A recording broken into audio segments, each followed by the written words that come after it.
Hi friends, ഇന്ന് നമ്മൾ വന്നിട്ടുള്ളത് വളരെ ടേസ്റ്റോടും വളരെ എളുപ്പത്തിൽ തയ്യാറാക്കാൻ പറ്റുന്ന ഒരു തരിക്കഞ്ഞിൻ്റെ റെസിപ്പിയാണ് ചെയ്യാൻ പോകുന്നത്.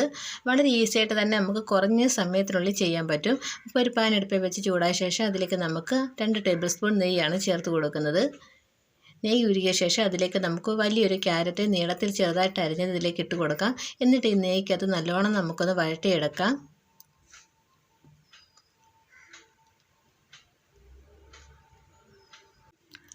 ക്യാരറ്റ് നല്ലോണം വഴണ്ട് വന്ന സമയത്ത് നമുക്കിതിലേക്ക് നട്ട്സൊക്കെ ചേർത്ത് കൊടുക്കാം. അപ്പോൾ ഞാൻ കാഷ്യൂ നട്ടാണ് ചേർത്ത് കൊടുക്കുന്നത്. നിങ്ങൾക്ക് ബദാം പരിപ്പ് ഇഷ്ടമുള്ള നട്ട്സൊക്കെ ചേർത്ത് കൊടുക്കുക. അതൊന്ന് വഴണ്ട് വന്ന സമയത്ത് നമുക്കതിലേക്ക് ഞാൻ കുറച്ച് ഉണക്കമുന്തിരിങ്ങ എടുത്തിട്ടുണ്ട്, അതും കൂടെ ചേർത്ത് കൊടുക്കുക. അത് ഇഷ്ടമുണ്ടെങ്കിൽ മാത്രം ചേർത്ത് കൊടുത്താൽ മതിയാകും. എന്നിട്ട് അതും കൂടെ നമുക്കൊന്ന് ഇളക്കിയെടുക്കാം. ഇനി അതിൽ നിന്ന് കുറച്ച് ഭാഗം മാറ്റി വെക്കുന്നുണ്ട്. ലാസ്റ്റ് ഡെക്കറേഷൻ ചെയ്യാൻ വേണ്ടി കുറച്ചെടുത്ത് മാറ്റി വെക്കുന്നുണ്ട്.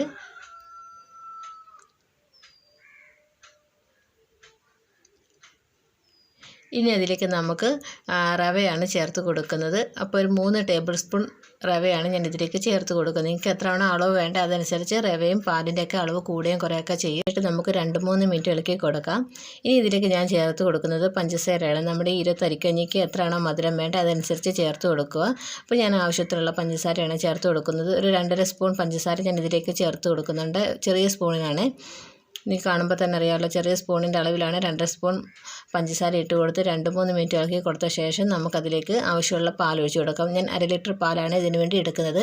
3 ടേബിൾ സ്പൂൺ റവയ്ക്ക് ഞാൻ 1/2 ലിറ്റർ പാലാണ് എടുക്കുന്നത്.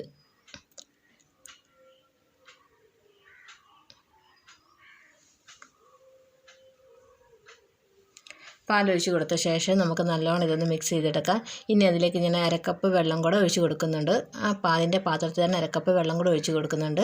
എന്നിട്ട് നമുക്കിനി ഇത് ലോ ഫ്ലെയിമിൽ വേണം ഇതൊന്ന് വേവിച്ചെടുക്കാൻ വേണ്ടി. റവയൊക്കെ ഒന്ന് വെന്ത് കിട്ടണ്ടേ, അതുപോലെ ഒത്തിരി കുറുക്കി എടുക്കണ്ട. നമ്മളിച്ചിരി കുടിക്കാൻ പാകത്തിലാണ് ഇതെടുക്കുന്നത്.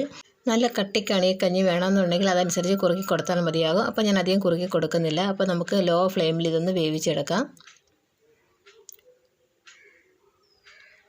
പിന്നെ ഇതിലേക്ക് മധുരമൊക്കെ ഒന്ന് ബാലൻസ് ചെയ്യാൻ വേണ്ടി കുറച്ച് ഉപ്പും കൂടെ ചേർത്ത് കൊടുക്കുന്നുണ്ട്. 2 പിഞ്ച് ഉപ്പ് ഇട്ട് കൊടുത്ത് നന്നായിട്ട് ഇളക്കിയെടുക്കാം. അപ്പം നിങ്ങൾക്ക് കാണുമ്പോൾ തന്നെ അറിയാമല്ലോ, നമ്മുടെ റവയൊക്കെ ചെറുതായിട്ടൊന്ന് കുറുകി വന്നിട്ടുണ്ട്. പിന്നെ അതിലേക്കൊരു നല്ല മണവും നല്ല ടേസ്റ്റും കിട്ടാൻ വേണ്ടി 2 ഏലക്ക ചതച്ചത് ചേർത്ത് കൊടുക്കുന്നുണ്ട്. എന്നിട്ടൊന്ന് ഇളക്കിയെടുക്കാം. അപ്പം നമ്മുടെ റവയൊക്കെ ഒന്ന് കുറുകി വന്നിട്ടുണ്ട്.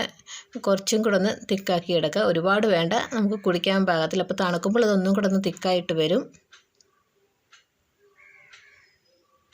അപ്പം നമ്മുടെ റവ കാച്ചിയത് ഇവിടെ റെഡി ആയിട്ടുണ്ട്. എനിക്ക് കാണുമ്പോൾ തന്നെ അറിയാമല്ലോ, കറക്റ്റ് പാകത്തിലായി വന്നിട്ടുണ്ട്. ഈ ഒരു രീതിയിൽ കുറുക്കിയെടുത്താൽ മതിയാകും. ഒരുപാട് കട്ടിക്കിടക്കല്. തണുക്കുമ്പോൾ നല്ല തിക്കായിട്ട് വരും.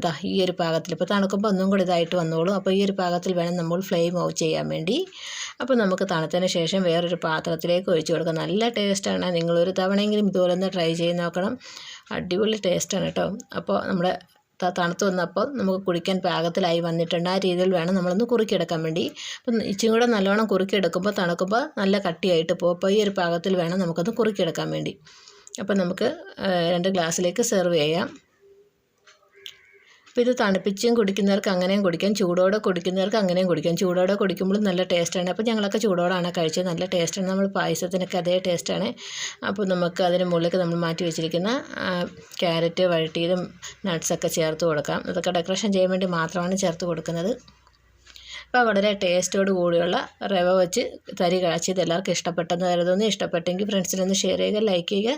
നിങ്ങളുടെ അഭിപ്രായം മറക്കാതെ കമൻറ്റ് ബോക്സ് അറിയിക്കുക. വീഡിയോ ഒരു പുതിയ റെസിപ്പിയായിട്ട് വീണ്ടും കാണാം. താങ്ക്സ് ഫോർ വാച്ചിങ് ബൈ ഉണ്ണിക്കിച്ചൂസ് കറി വേൾഡ്.